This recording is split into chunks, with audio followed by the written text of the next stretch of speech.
Timor Leste. Ia diberkahi dengan kekayaan alam yang luar biasa. Kopi yang dihasilkan bumi Lorosai ini adalah kopi terunik di dunia. Kopi hybrid yang merupakan hasil persilangan alami antara kopi Arabica dari salah satu varietal tertua di dunia dengan kopi jenis Robusta. Hasilnya adalah kopi hibrida de Timor. Kopi dengan segala karakteristik Arabica namun dengan ketahanan Robusta. Salah satunya ketahanan terhadap penyakit karat daun.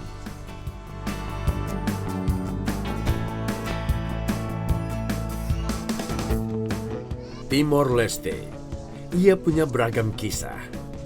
Jalan panjang harus ditempuh Timor Leste untuk menjadi negara yang merdeka.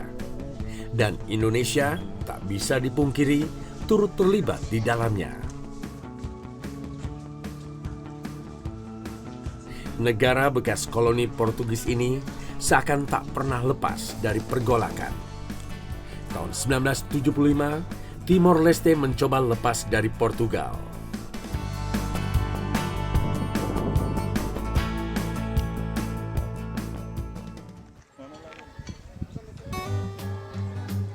Frente Revolucionaria do Timor Leste Independente atau Fretilin kemudian mengumumkan berdirinya Negara Republik Demokratik Timor Leste pada November tahun yang sama.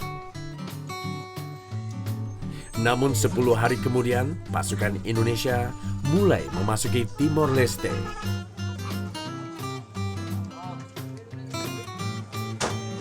Upaya pengambilan paksa kekuasaan antara tentara Indonesia dan para pejuang yang menuntut Timor Leste merdeka tak pernah benar-benar surut.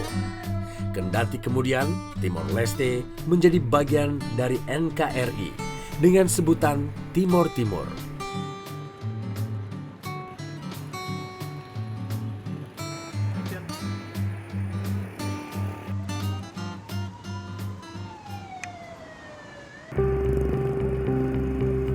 Pada tanggal 12 November tahun 1991, ribuan warga Timor Leste bergerak menuju pemakaman Santa Cruz Dili sebagai bentuk protes terhadap penembakan yang dilakukan tentara Indonesia beberapa hari sebelumnya.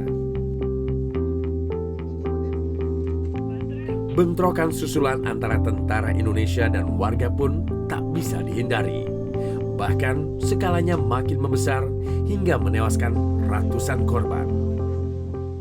Timor Leste menyimpan banyak kisah perjuangan yang tak semuanya manis.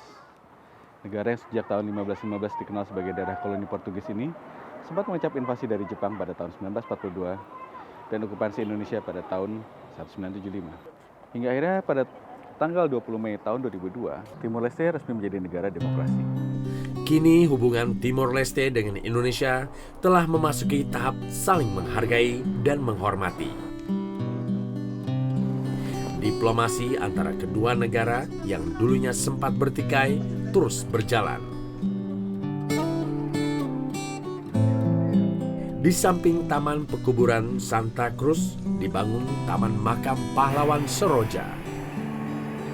Taman makam bagi para tentara Indonesia yang gugur saat menjalankan tugas.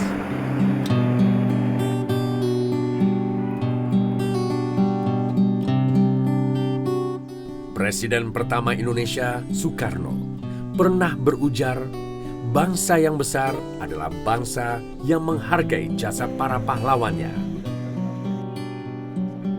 Di lahan seluas 2 hektar di kota Dili ini, 697 pahlawan dimakamkan.